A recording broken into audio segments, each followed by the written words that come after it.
Hello and welcome to Kidsstoppress.com. In today's segment, we're continuing our series on creating world champions, the focus sport being tennis.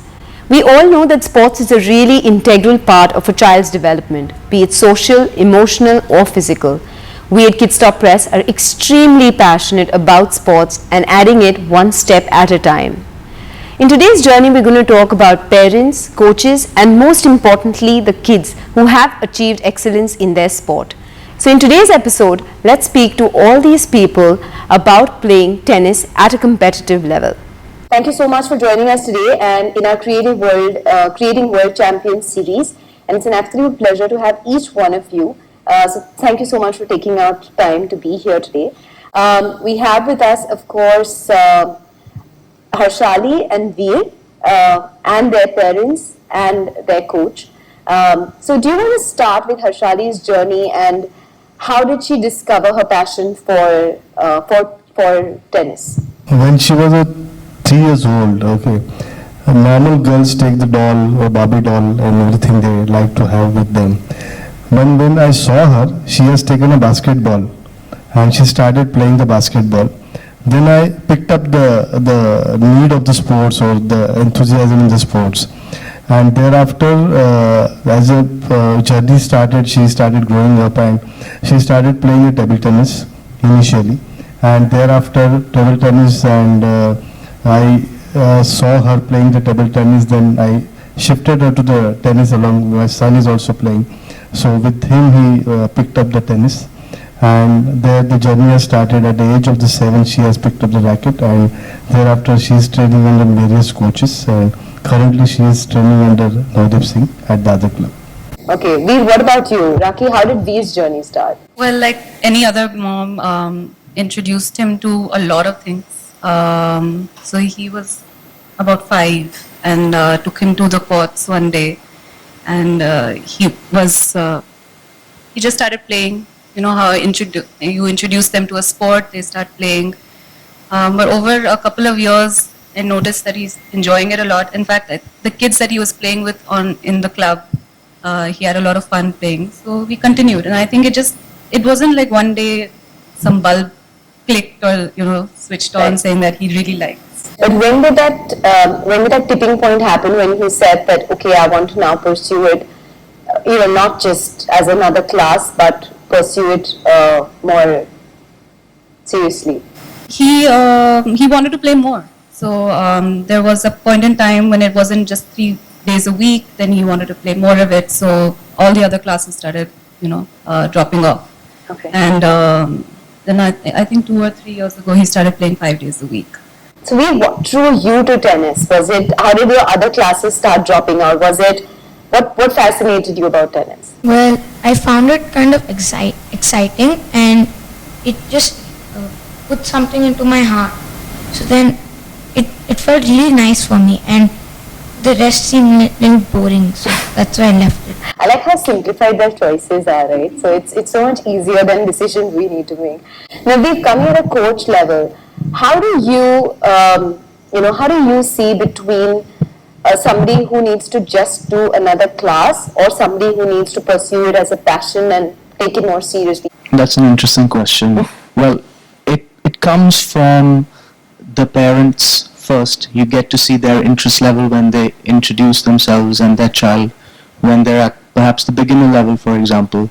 And we just say to them that put them into the beginners class and see whether the child actually likes it. So we start them that way.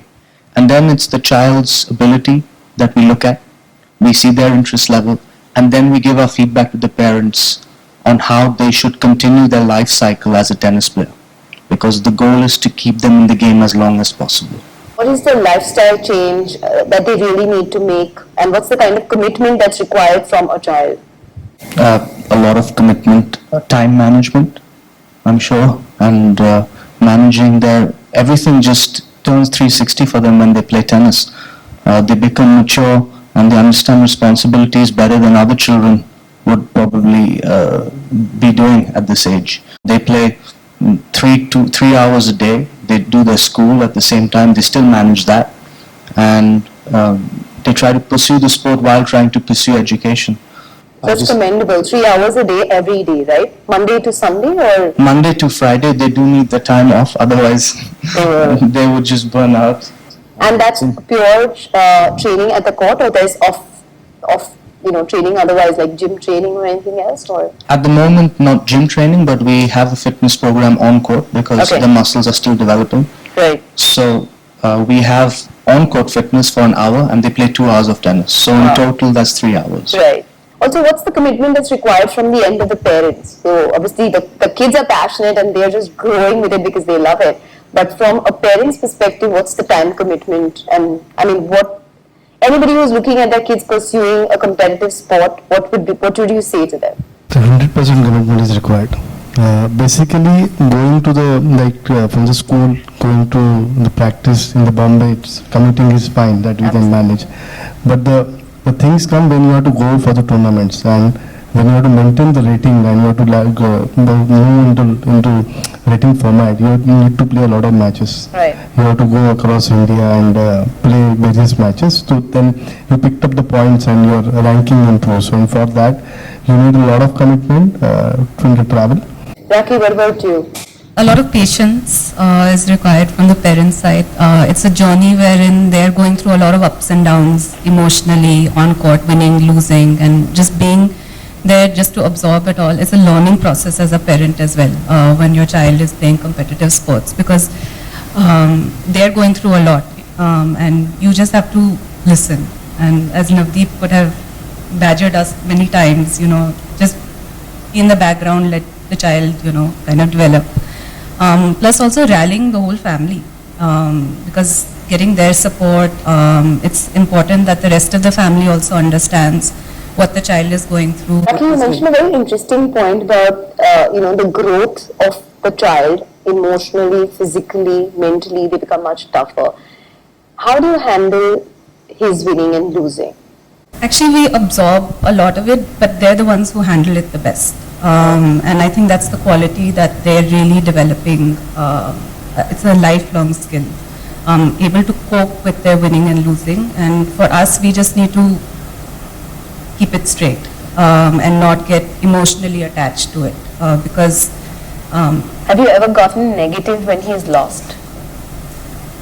Yeah, it's happened initially, and I'll be honest about it. That's what I said. It's a learning process for us, and how to deal with that. And the next time, because the first time I remember, his coach had said that when he went and played his first tournament, and he obviously his first tournament, he lost in the first round, for instance. And then the coach said that, look, he may be upset for a couple of hours, but he's going to be back at it, and he'll, come back onto court and want to play more. It's the parent who will probably think and rue about it, that, he lost. I think it's not in it. That's so. The coach, I think, coaches the parents more often, a lot more than sometimes the child. But that's how we learn to deal with situations like this. Right. But you obviously rejoice when they win, and you rally behind them, and you're cheering them, and all of that. What about you? Has there been a time, because both your kids have played tennis competitively, I mean, did dinner table ever become like a battleground, or everybody's just eating quietly from their plate because we've not had a win today? We do feel about the winning and losing. Of course, the win is always give the rejoice, and the losing, and we tend to think about what next we can do. But Harshali has got a good ability to ask me the question, when is the next match? So that's always answer my question, because always there is a next tournament to do better if she lose. And she has a good handling situation on the court. Even if she lose, I've seen many girls, that's a tendency that they tend to cry, but I've never seen her cry. Right. And she takes it on with her, and they always ask me when the next match. So that's a good thing. I will never say if you're winning and losing doesn't matter. Right. Navdeep, you obviously are like a second parent to both the kids, right? So what happens when they lose a game and they come and, how do you get them back into the groove, and how do you handle the anxious parents? You have to be coaching both ways, right? That's a tricky situation when they lose. Yeah. Some parents deal with that situation better than others. Some players deal with that situation better than other players. So it just depends on if the parent is more upset, then more upset about the player losing, then I have to be soft on the player. Yeah. To try and balance it out. And let's say if the parent is okay about it and the player is taking it for granted that he's lost, then I have to push the player. So it's a balancing act, and it's a very important triangle which we have to maintain: the Right. parent, the coach, and the player. Right. Any of them falls apart, the whole system breaks. Right. What's the kind of conversation you have in between the sets with the players if they've lost the first set, or and they need to bounce back in the second one? You can't train that then. All you can just do is motivate. So what's the 2-minute conversation you have with your players then? You just become the crowd, and you cheer them, and you say, come on, and you get animated about it, and you try to make them remember those feelings when they were winning, when things were going right, and you try to become their friend at that moment. And it also depends on the relationship you share with Right. that player. If you're a good coach, you'd understand you can't be the same with every player. You have to be an actor as well, to Right. some extent. So if you get too animated with one player and he doesn't like that, it won't work. Right. So you have to be just their best friend and try and play according to their emotions while they are there. Right. So that brings me to Veer and Rakhi, because Veer, you asked mom to not come for your tennis matches. Did she get too animated that you asked her not to come for the matches? Well, actually, she didn't say anything about it. She was completely fine with it, and she just agreed to my terms and she stayed back home. But why did you ask her to stay back? Well, I felt some pressure, like when she came, like I had to win this game. So then I got nervous and I made mistakes during the match. So then it took me out of that particular zone, you would say, while playing the match. So that's why I asked her to stay back. But do you feel like while you're playing that match, you need just somebody in the crowd who's cheering for you, and that could be your mom or be anybody else, or not really? No, not really. It just comes within me. I try to motivate myself, and when you do that, you feel most confident. Wow. Okay, so if you ever play Centre Court Wimbledon, we won't see you on TV or something cheering for it. Charlie, how different is that for you? Do you like mom and dad coming to play with you? Yeah, it's fine. Like I like so that they can motivate us, like they encourage us if you're down or something. But is it also pressure for you when It's they're pressure for us. I don't like them cheering. cheering? Why? How do they cheer? So like I don't like them saying come on and on. So, Because you already know what you have to do. yeah.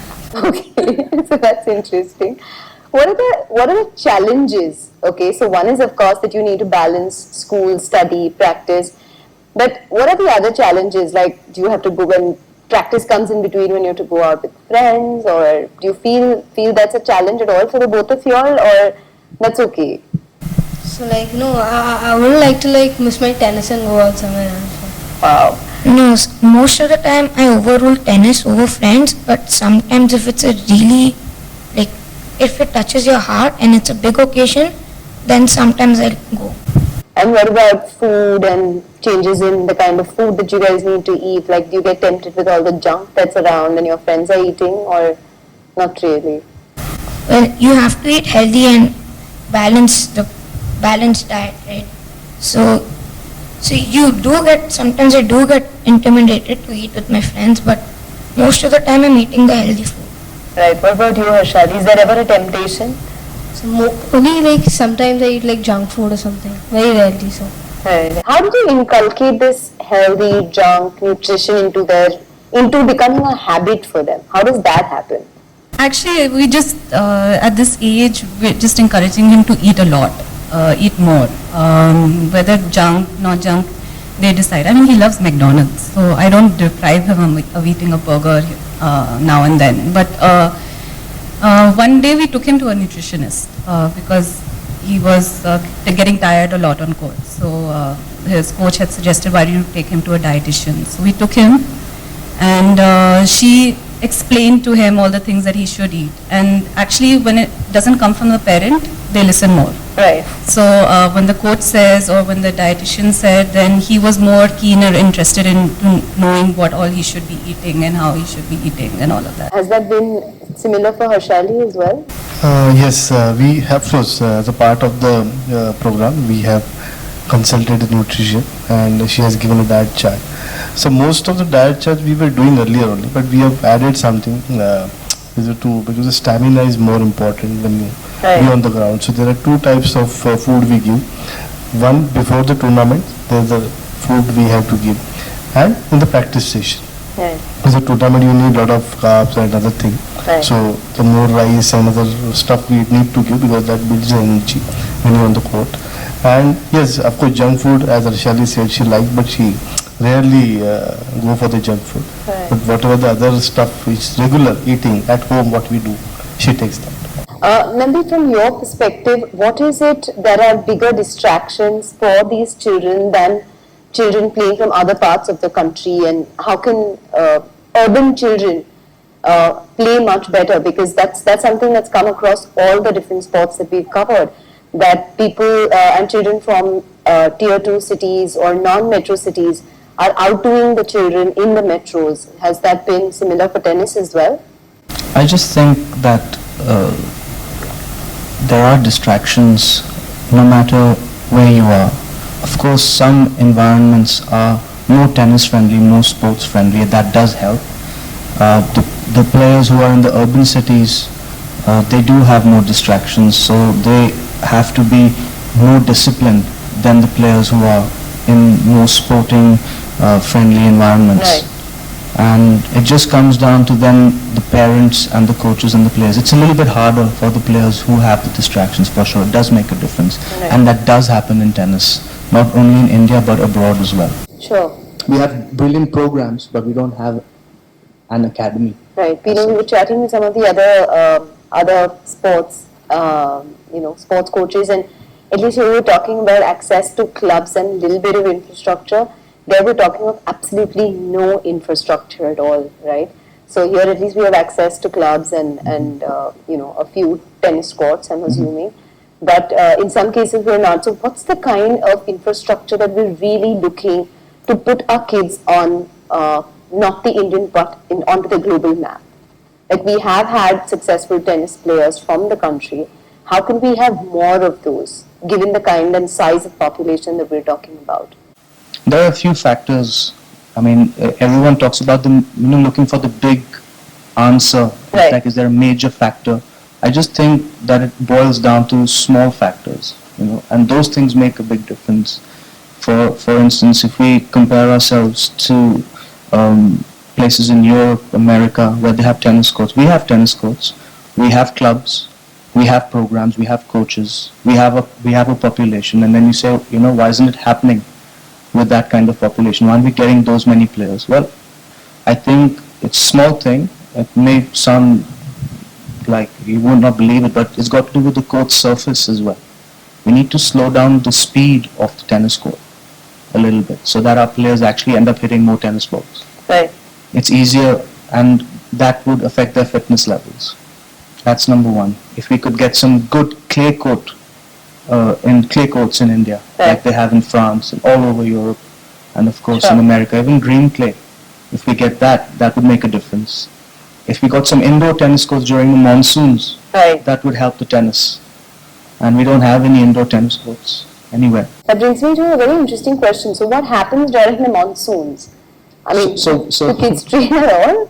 So we're right now, as a team, working as hard as we can to communicate with parents and the players, and we're just trying to go through the grind. We're lucky that at Dadar Club, where I'm running the Ashane Sport Tennis Academy program, we've got an indoor space where we can at least do fitness and complete the fitness. And in my academy, we've developed this methodology, and we've done it, the shadow practice with all the footwork and the forehands. So we're actually imagining that we're on the court, and that's how we're coping. I mean, it sounds crazy, but it's something that we have to do. We have no choice. We are resorting to those kind of methodologies to try and survive not hitting a tennis ball. Also tell me both the parents, how has sports shaped your children? How different were they before they started playing a sport? How different are they after they've started playing a sport? First of all, the confidence level has gone up, and the health is very important because touch wood, both the kids are into the game, so they hardly fall sick because their immune system is developed for the sports related. Of course, they may fall sick for the fever and other things. The major thing is not there. They're completely fit in terms of because they practice every day, and the situation if they wanted to face anything, because I'll tell my son example. He was down with the injury for last 1 year, one and a half year, and but he himself found out the various solution to this injury and he got back into the action. So Right. that has given the confidence in him to come back on his feet and start doing the things which he is liking that, because the normal person with the injury and if they don't have the sport background, he'll give up. Right. So that sports has taught my kids and of course the parents to basically keep the confidence and to fight back in Right. any situation. Right. So that has given the confidence in our kids and they are coping up with that. Time management, phenomenal time management. He's out from 7 a.m. and he comes back home on a regular day by 7 p.m. He's working harder than even us as working parents as well. And on top of that, then he has to study for his tests, exams, and all of that. So he gets up at 5:30 in the morning to study because by the time he comes back home, he's exhausted, and rightly so. So time management and able to kind of do academically also well, and so the discipline and being disciplined about it. Those are things that which add to the confidence levels as people. Right. Harshali, do kids in school behave differently with you? I mean, do they think that you are different and you're not like one amongst them, or do you have less friends, more friends, or No, nothing like that. So your friends are just the same with you? yeah, the same. When you tell them I can't come to your place, or I can't come for a sleepover, I can't come for your birthday party and all of that, they're okay. Yeah, the same. So That Wow. contradicts what I said. That's really nice. What about you, Veer? Most of the time they call me for their parties or something, but I can't go. So I say I say I can't come. But instead of calling another person, they just leave my invitation with me and say, if you can come, then come. If you can't, then don't. Oh, okay. And you're okay with that? Yeah, I'm completely fine. Did it ever a point where you guys said that, "Bus, I don't want to do this anymore"?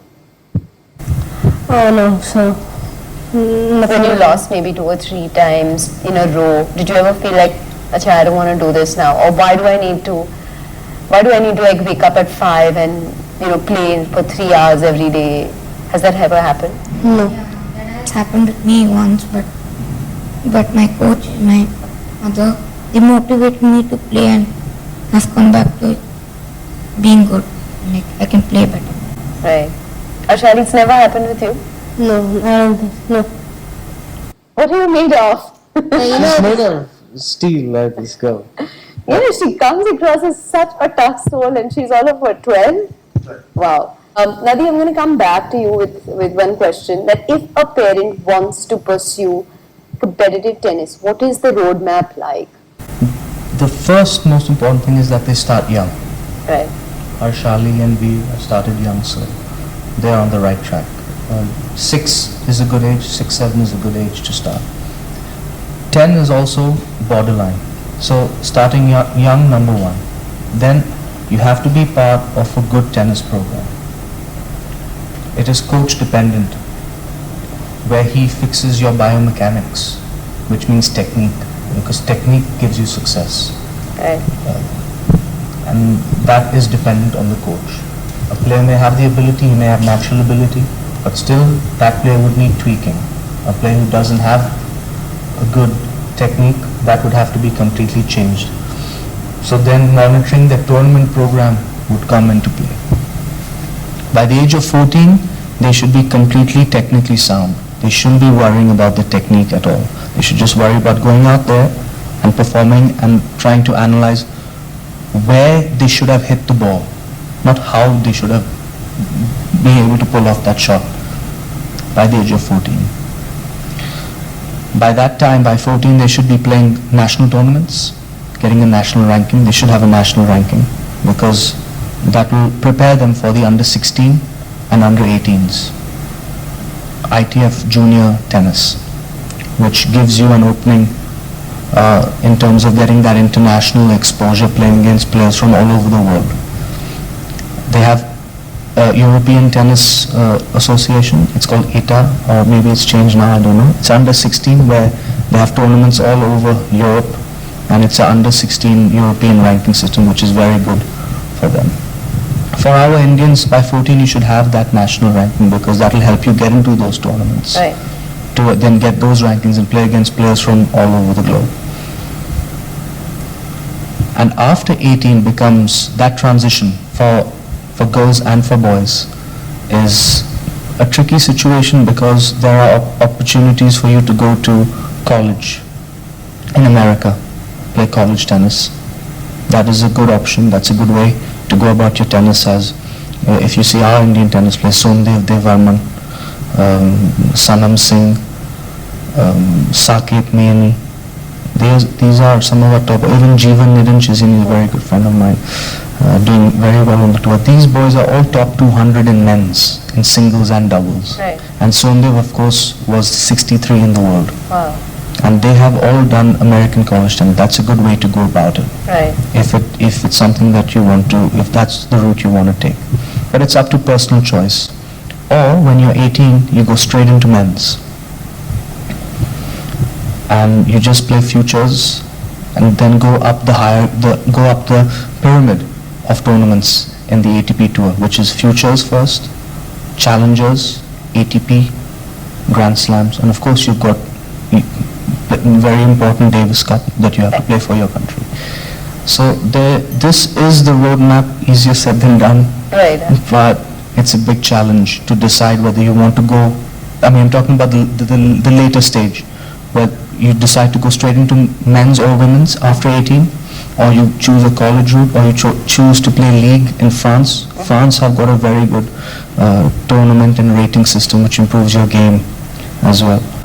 How expensive or inexpensive it is for kids to pursue competitive sports in the country? Tennis is a basically expensive game. Any game you take, even the cricket, or you need to basically when you want to move further, a lot of finance is required. And in India, of course, in terms of playing the tournaments at her level, we do need to do a lot of logistic in terms of the traveling to the places, and of course the coaching and the other accessories for the tennis rackets. And tennis rackets are generally about 12,000, and you need to change the strings at the time. I mean, 1 month or 2 months depending on the players playing. Hey, what about you? Yeah, tennis is an expensive sport, but at this stage, I think he's 11 years old, right? So we're going with the flow. When the decision has to be taken at a later stage, when we're at crossroads of what to do and all of that, it'll be a decision that one has to take. But I think every 3 months we have to buy new shoes for him. So and they're not cheap either. So but it's what he enjoys doing, and so we. And it's taking him away from all the other distractions, right? So that's why it all seems. So it's all worth it at the end of the day. Sure, that brings me to my last question. As parents, do you ever fear injury? Yes, there's a fear in us because we have spent so much time with the kids, with Harshali, my daughter, and my son. This is one fear is always there because we see a lot of players who are playing the professional tennis. We watch them on the TV and we hear the news. He's not playing because of the injury, shoulder injury, knee injury, whatever it is. That's a concern to us as well because Harshali many times she was complaining the back pain. So immediately I rushed to the doctor. The doctor said nothing, this is the muscle has pulled up, so you just have to take a rest. So when she is not on the court, she is restless. Because we see her, she is getting restless, and we also sometimes get worked up. That's a part of the life, but that's a area where we have to pay attention. And it's of course the techniques what Navdeep has said, that right techniques can avoid the injury. I think it's just you deal with it. He had an appendix operation and he was off court for 2 months. I think he was itching to get back to courts. The day that his doctor said that he's okay, the next day he was on court again. So he was like restless. He didn't know what to do with himself for 2 months. But as a parent, when you're thinking about it, I always fear that when he comes back home and he tells me, "Oh, I scraped my knee. Some kid in school pushed me and I scraped my knee, or I got hurt," and all of that. Then my first thought is that can you play, or you won't be able to play, because in terms of, do you go for training today or you don't go for training today? But he's like, "No, ma, it's just a scrape. It's okay." Right. Navdeep, for you, growing up as a kid, was injury ever a issue or something that you worried about, or? It was a gradual concern, because when you're young, you don't really. I mean, when I was Harshali's age and Veer's age, I just cared about playing. If there was something happened, I just thought it's okay, and I would continue playing. I had their mentality. He had appendix, and he can't wait to get on court. He's not cautious about that. He just wants to play, and I was just like that. Guys, thank you so much for joining us today. It's been an absolute pleasure, and I'm sure that each of your journeys are going to help so many other parents, in starting their journey towards playing competitive tennis. So thank you so much.